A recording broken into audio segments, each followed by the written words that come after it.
OG versus Vitality. OG, very well structured team. I actually think OG and Schalke are the most well structured team in EU and the most well balanced teams in EU, and I like watching them the most personally. And Vitality, on the other hand, is everything I dislike in a team, but I can't ever take away credit for how strong they've been, how good they've been. They are very chaotic. They do maintain a identity, and they tend to play for bot lane, and they leave top side of the map alone, and they have strong solo laners that they play off of, and they're a very tempo based team, and they are aggressive. It's not that they are completely random, but they are a little bit more fluid than I like my teams. But one thing that I really started to rethink as a coach this year, and an analyst this year after what happened last year at Worlds and watching how strong LPL has been, is strong individual players and strong individual performances have potential to upset very well structured team due to the lack of vision and also how strong the attacker's advantage and the first engager's advantage has been in League of Legends in the last 2 years. So yeah, I mean, props to Vitality for doing well, and props to Vitality for maintaining their style. I still am not in love. Alright, looks like Origen starting with the J4, Karthus ban. I haven't seen Mowgli play Karthus. I'm not sure if the exact stat on Mowgli's Karthus is, if he's ever played it at all, but Mowgli seems to favor champions like Olaf and that are a little bit more aggressive and kind of, yeah, that are a little bit more aggressive and dive heavy. So one thing is Vitality's running a sub mid laner, Saken. I'm not too sure how to say his name, but they're running a sub mid laner due to Jizuke having medical problems.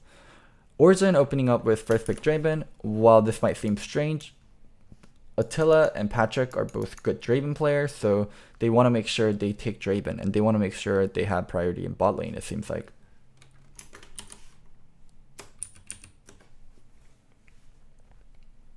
Vitality replying with Tom Kench and Israel. That's kind of strange for Vitality, because when I think Vitality, I don't think these champions. I think much more aggressive champions, but Vitality bot lane showing flexibility. I like that.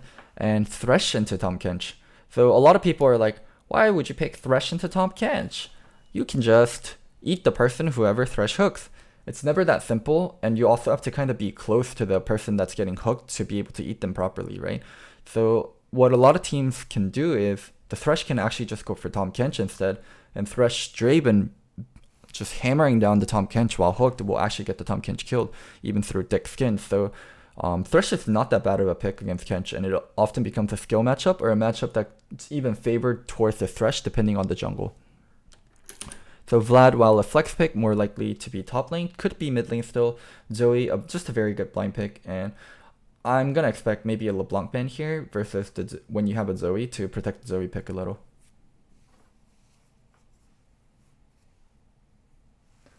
If you look up Vitality support picks, it's Tom 50% of the time. Their strategy is to be the first to fight with Tom teleport. Okay. That actually makes a lot of sense, and I guess I overlooked how often they've been playing Tom. Last time I watched them, they were playing Tom Kench also, because they stole Elder Dragon with Tom. Yeah, good correction on that. They do play a lot of Tom Kench. Seju instead, we can definitely expect a melee top carry from from 5th pick. Seju sets up really nicely for a melee top lane carry to be played, and I do think that's what's going to come out, especially when they have 3 range champion. Seju playing with 4 range champion is a nightmare for Seju because it becomes near impossible to proc your passive. So I'm going to expect a melee top lane carry that's going to be playing into Vladimir. Like a Fiora. What else is decent? Let me try to think. Ooh, Renekton. Spicy. Does Seju do good here? Seju does okay here. And Vitality is lacking engage, and they definitely do want to get engage and draft towards, a lane, because they can't be drafting towards bottom, so they're drafting towards top lane. A lot of cleanse from Vitality backline in Oriana and Draven due to, or not Vitality backline, Origen backline due to them playing against Zoe, them also playing against Sejuani. Makes a lot of sense. We've been seeing a little bit more cleanse on AD carry, and it's actually worked out a lot better for AD carries than I think people have considered it to be. Because people said stuff like it's impossible to take cleanse due to the 2v2 and how strong the 2v2 is with, or how weak your 2v2 can be without cleanse, but people have been better about playing defensive on timings where you do have cleanse, and I do think cleanse is a really useful mastery to have when enemy team has so many targeted CC that you do want to cleanse out of.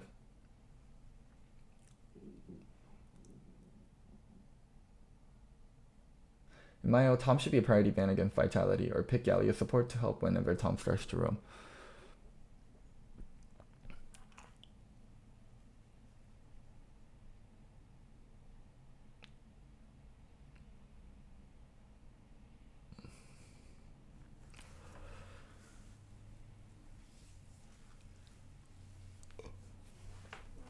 I do think I would have to go back and check the stats on how much they play Tom and watch a little bit more Vitality game and focus.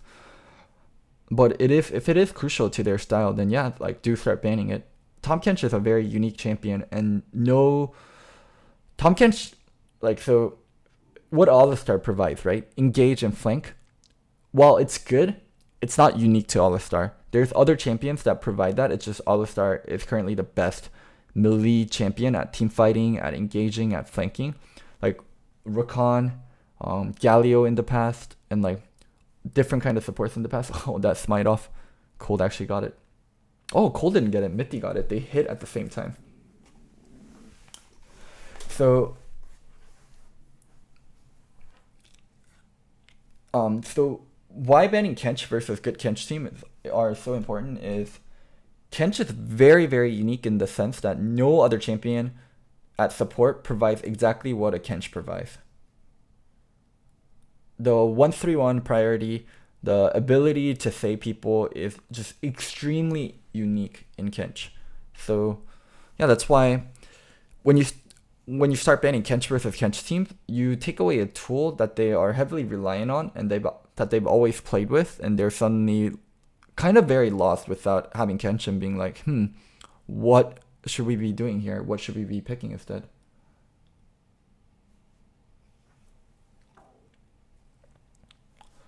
Yeah, remember the 2v2 we talked about? Oh, it's so fucking brutal. Renekton plus Sejuani, because Renekton's able to proc Sejuani passive extremely easily with his W. It's 2 hits, and also he has his own stun on top of that, so you can go stun, Renekton stun, into Sejuani stun, and that's so much upfront damage, and that's so much CC for top laners to deal with. And Vlad's also a weak champion early, before he gets his cooldown items and a little bit more levels, so that's a point in the game where OG really has to watch out to make sure we can't get busted open topside. Vlad versus Renekton plus Sejuani matchup is something we're going to have to be extremely careful about. And another thing that Vladimir's side has to watch out for is if they ever try to gank the Renekton and they're not able to kill him outright, and Seju comes, like, that's fucking 2 for 0. Even when they gank, they have to be super careful. It's hard to kill the Renekton early game, but also on top of that, like, just knowing that Seju can be behind them. Okay, so Tom is the most picked Vitality support. Interesting. Yeah, remember what we talked about earlier? How Thresh is great into Tom for this kind of reason. You can actually hook the Tom itself and go on Tom.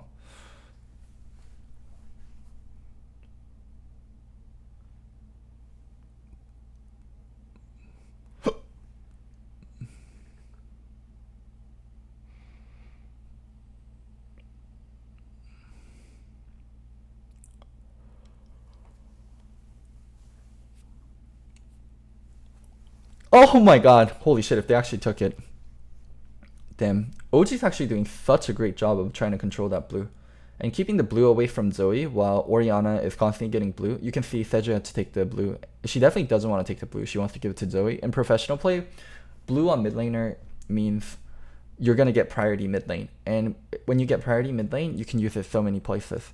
You can use it to roam first, you can use it to dive the enemy mid laner, you can use it to help with jungle invades, like blue. So, and you can do stuff like this. So, holy shit, Nuke Duck, please don't die.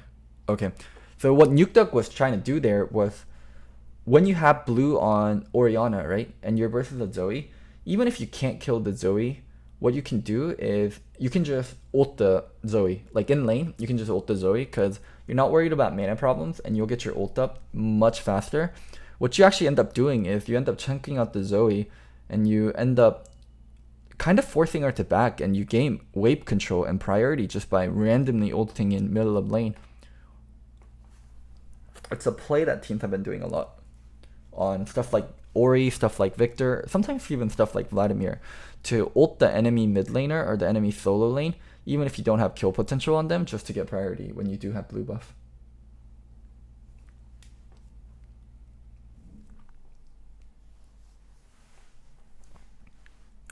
So Origen and Vitality traded Earth Dragon for...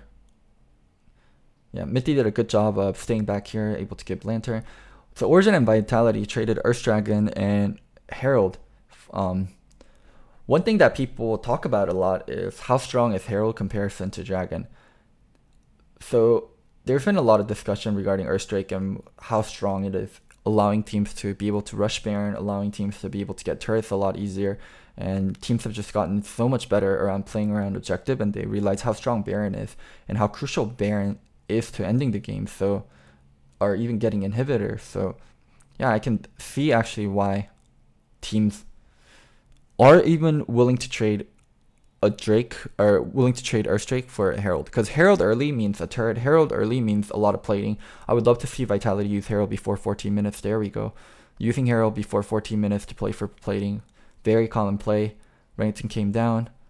Getting first turret. They're going to get first turret and all that plating. Oh, even if they don't get first turret, they did get so much plating, so not the end of the world. And getting Herald used before 14 minutes is something very, very crucial when you do get Herald. What do you think about NA team comp and EU team comp? What's the difference? So I would have said EU comps are much more side lane heavy than NA. But NA teams starting to play a lot more side lane champions, so I have to disagree on EU and NA comps being so different.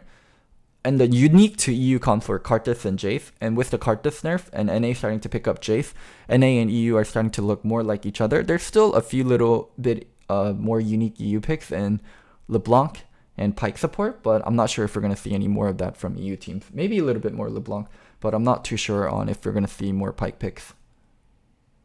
Kennen too. Yeah, NA started to pick Kennen also though. That's why it's hard for me to say it's that unique.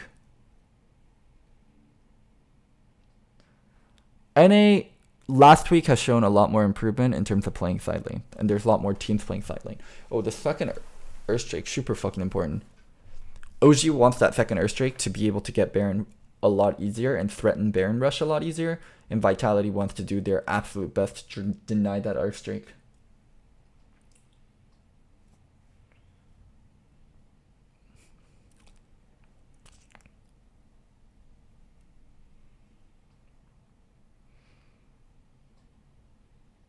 Then finally get in that initial mid turret that they got off the Herald play.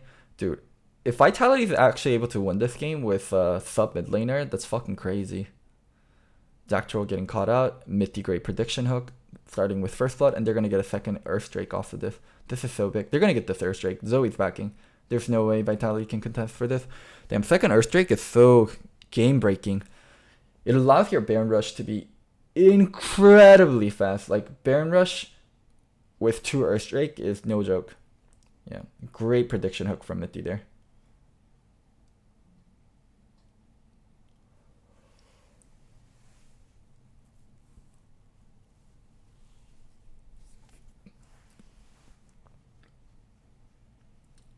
Even though OG lost first turret, Vlad did a great job. Oh my god, double Kindle Gem Rek'Sai.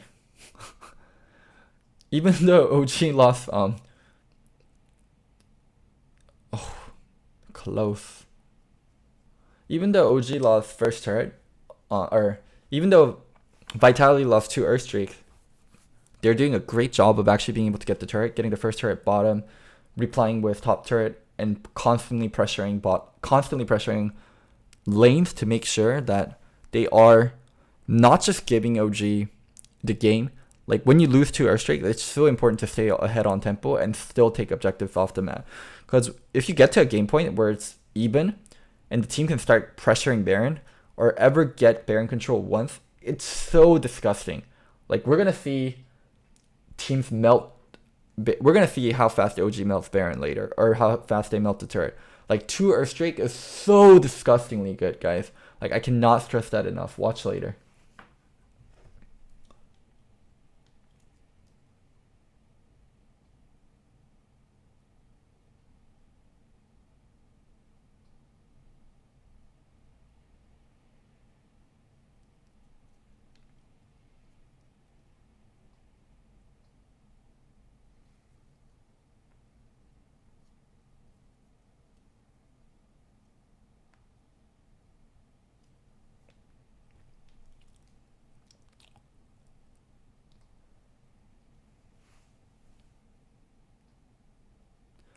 So now we're gonna see.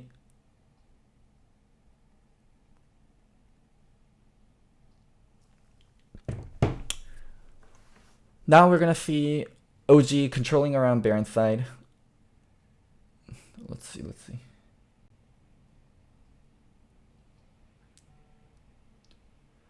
Now we're gonna see OG controlling around Baron's side and slowly go for that Baron play that I've been talking about. When you have 2 Earth Drake, you just talk over as a team and you're like, okay, we're gonna set up Baron. We're gonna set up Baron.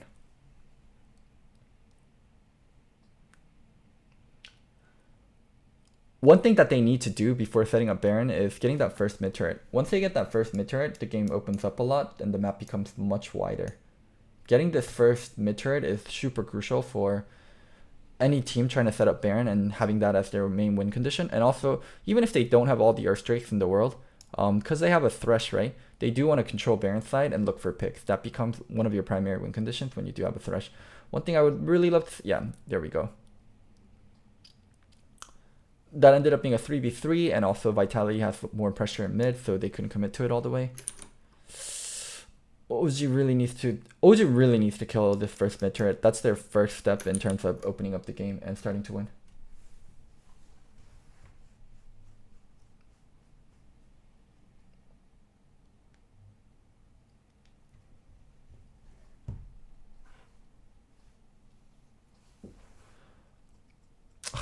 I am playing for Dragon, okay, but let's set up and play for that first mid turret and get the game fully opened up.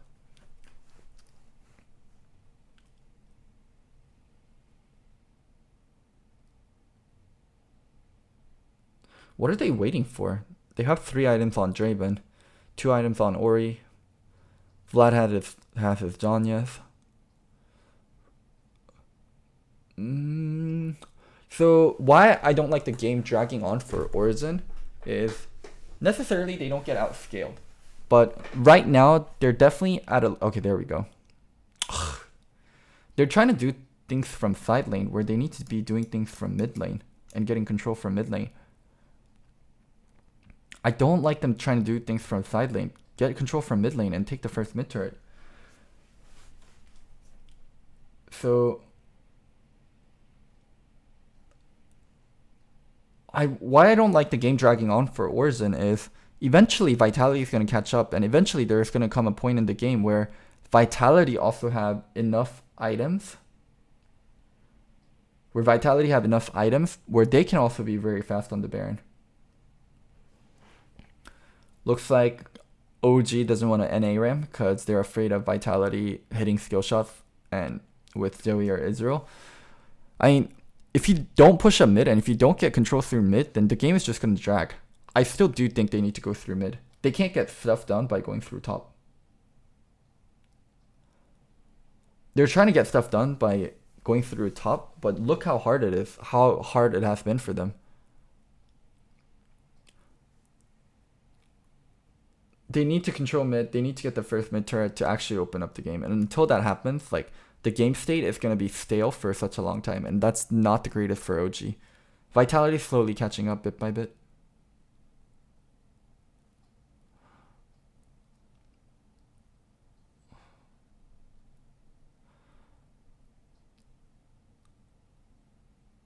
Ugh, not the greatest. Oh! Okay, they finally opened it up. They caught Vitality a little bit too deep in, and they're going to be able to get the Baron off of this. They made the play off of Vitality being over aggressive onto them and flanking with Vladimir. But I just think there was a much easier way they could have done it if they sent 4 people mid and kept looking for thresh hooks and kept looking to pressure mid lane.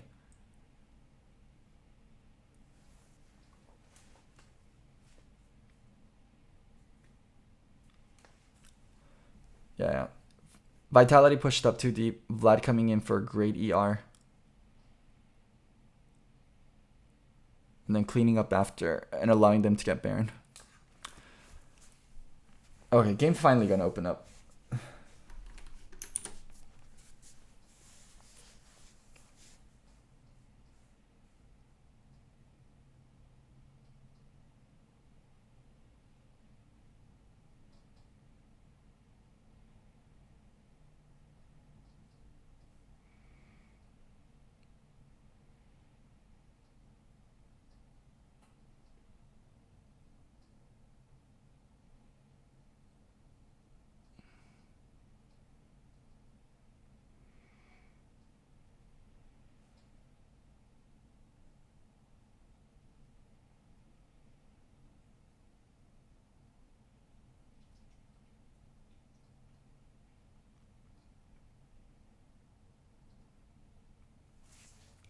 Oh, that melt on Vladimir.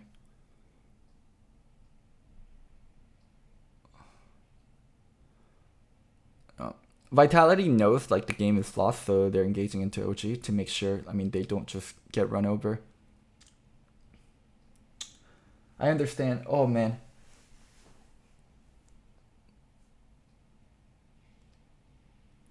Decent game from OG, but I would have so much liked to seen them play around mid lane a lot more. Because they were so focused around playing around top side and trying to get stuff done, like outward, inward, it made it really hard for them.